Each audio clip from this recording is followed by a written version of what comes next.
Our distinguished speaker today is Michael Sorrell from the Duke Law class of 1994. Michael is the 34th president of Paul Quinn College in Dallas, Texas.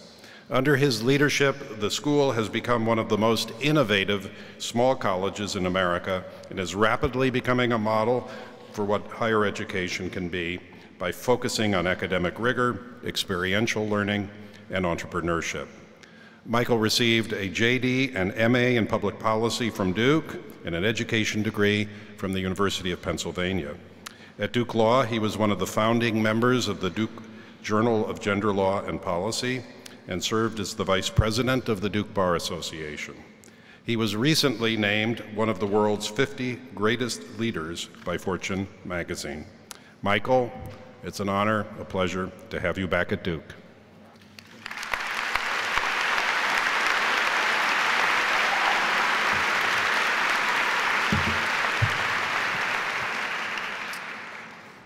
So it's a little odd not being the speaker named David. Good afternoon, Duke Law class of 2018. It is an incredible honor to be here with you tonight. It would not be an exaggeration for me to say that so much of who I am as a professional and the success that I've had has its roots here at Duke Law. So it is a special moment for me to be here with all of you. And as a basketball fan and a former college basketball player, this ain't bad either, all right? Now, before I get into my speech, I want to let you know that I fully understand how this whole graduation speaker thing works, okay? I know graduation speakers are a necessary evil. Everyone knows you have to have one, but no one knows exactly why you have to have one. So I'm not going to mess this up. The reality of it is, what you really want to do is you want to get your degree, you want to take lots of pictures, and then you want to go out for one last night of partying with your classmates. I respect that, and I intend to adhere to the 3 B's of commencement speeches. Be brief, be good, and then be gone.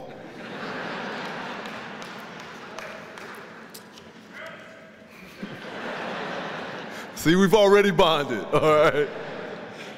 Now, last year, I understand that your speaker was the Attorney General of the United States, Loretta Lynch.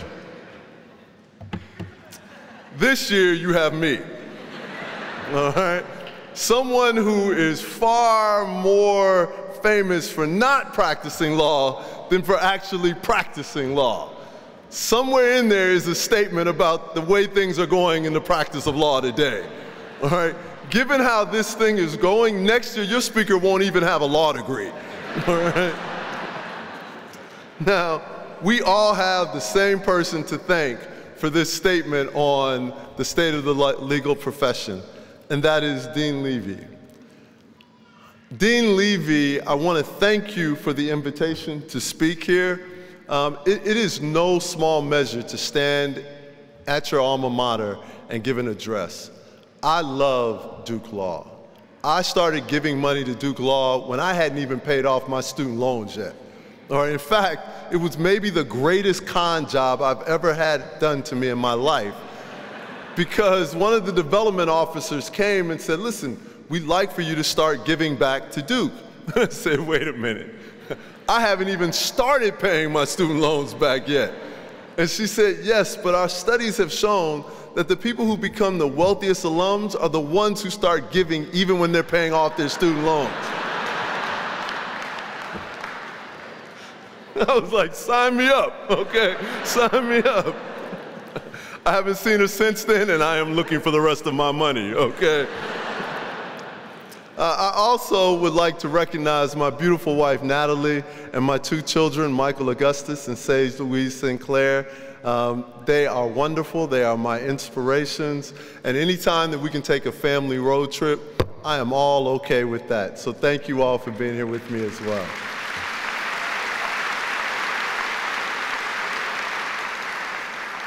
Now, one of the things you realize when you come back is many of your professors who taught you are still on the faculty. the funniest thing is watching them look at you kind of like, how the hell did you get here?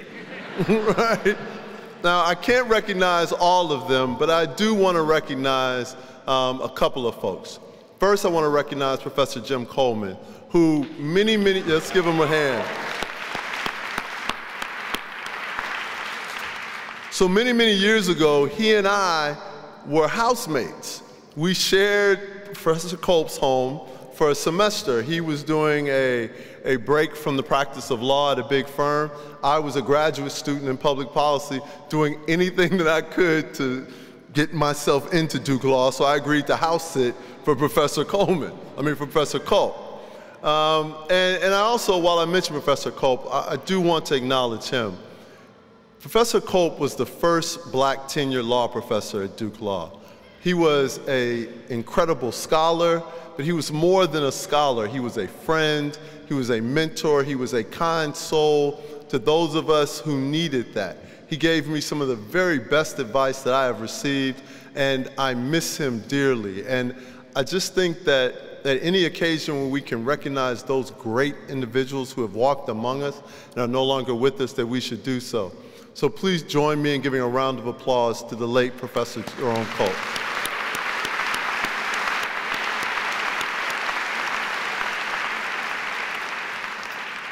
I would also like to say hello and recognize one of my former professors, Professor Walter Dellinger.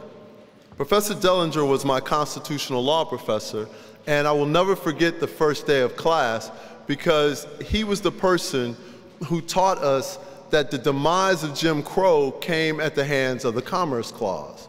Now, we never did get around to Marbury v. Madison. I can't tell you what that was supposed to be about, but I can tell you that for the first time in my year at Duke Law, the law came alive and spoke to me in a way that has changed me. And I thank him for everything that he has meant and what his career has accomplished. Now, Professors Culp and Dellinger both had enormous effects on me, as did the two men who inspired me to pursue a law degree. That would be Thurgood Marshall and Charles Hamilton Houston. These scholars helped me see that justice often resides in the space between life and the law. You see, as lawyers, we are taught to believe in the rule of law. We are told that laws are essential elements to a productive, profitable, and orderly society. We are schooled to believe that embracing these man-made edicts, we are doing the right thing.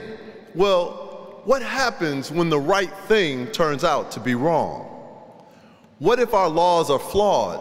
What if what we are doing doesn't result in justice for all, but rather results in justice for just us, those of us who can afford justice? So this evening, my Duke Law family, for the short time that we are together, I want to challenge you to imagine a world where the place you are born does not dictate your relationship with justice. Tonight, as you prepare to enter a life away from the safe, friendly confines of Duke Law, I would like to talk to you about a concept that I want you to embrace, and that is justice for all. Ladies and gentlemen of the Duke Law class of 2018, you are entering the workforce at a time when society, frankly, does not need more lawyers who are in love with billable hours. No, these type of lawyers are well represented. What our society needs, what our country needs more of, are lawyers who are in love with justice. If we had more lawyers who are in love with justice, the stark disparities in our society would not exist. If we had more lawyers who are in love with justice, we would not have 45 million Americans living in poverty. If we had more lawyers who are in love with justice, for the first time in our country's history, the majority of our children who are in public K-12 education would not be living free and reduced lunch lives, which means that only 5 days a week are they guaranteed to have a meal. Duke Law, if we had more lawyers that were in love with justice, we would not be a society where billionaires made so much money last year that they could have ended poverty 7 times over, and yet poverty still exists. If we had more lawyers that were in love with justice, we would have trouble finding lawyers who drafted legislation to gerrymander voting districts, restrict access to bathrooms, and instill hatred, intolerance, and fear. Those things would be far more difficult to accomplish if we had more lawyers who were in love with justice.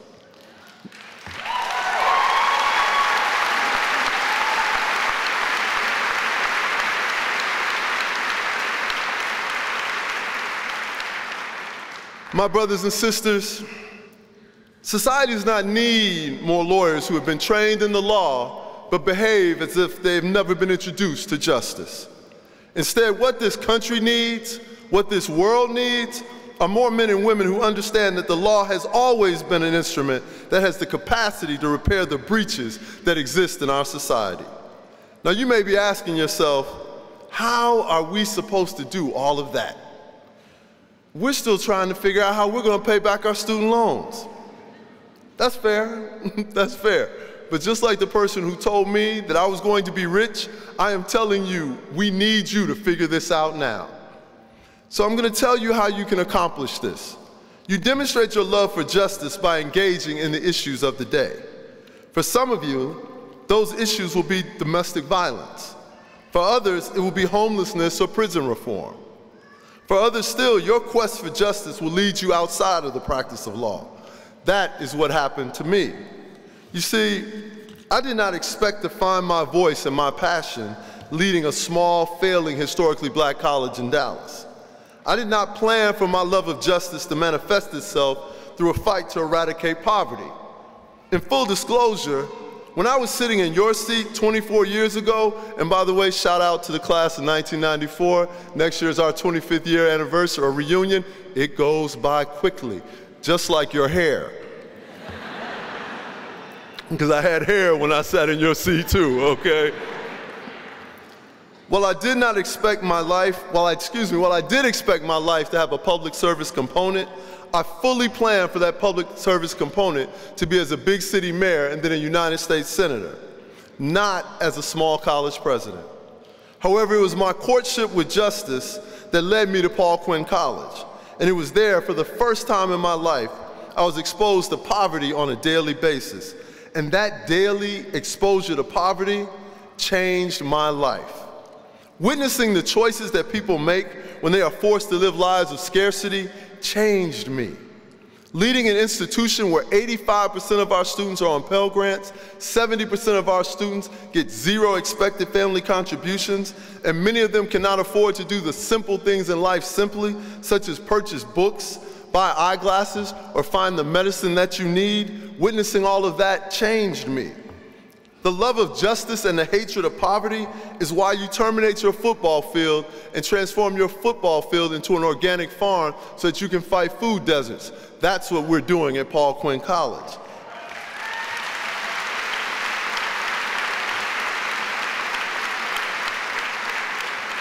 The love of justice and the hatred of poverty is why you reduce tuition and fees from $25,000 a year to $14,000 a year and make it possible for your students to graduate with less than $10,000 of debt if they so choose. That's what we're doing at Paul Quinn College.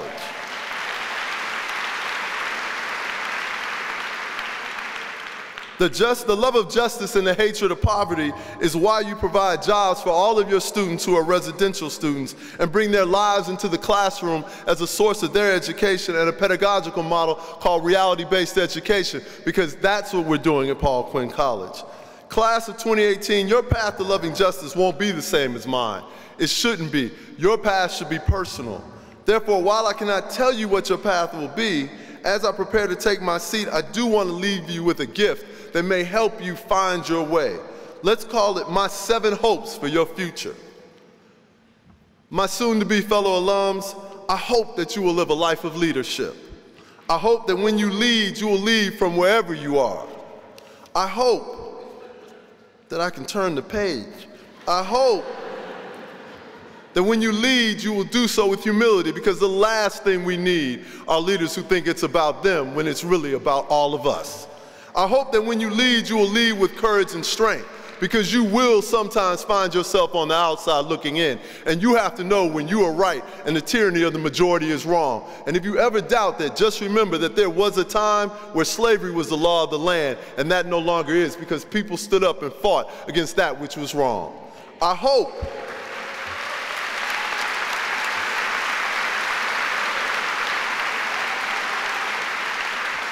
hope that when you lead, you will do so with a vision and a plan, because leaders without visions and plans are fools, and none of us need more foolish leaders.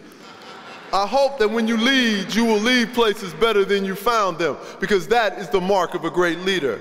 And finally, my fellow Duke Law alums, I hope that when you lead, you will lead with love, you will lead with compassion, you will lead with caring, you will lead in a way that allows people to touch your hem and you lift them up so that they can stand on your shoulders. Because as leaders, that's what you do. We stand on the shoulders of giants, so we don't get the choice to be small. You stand up, you count, you take a stand for the things that matter. And when you do so, and if you do so, and you better do so, then understand this: you are here because you must fall in love with justice. Don't fall in love with billable hours. Don't fall in love with just the name yourself on when you're a partner at a law firm and people call you sir.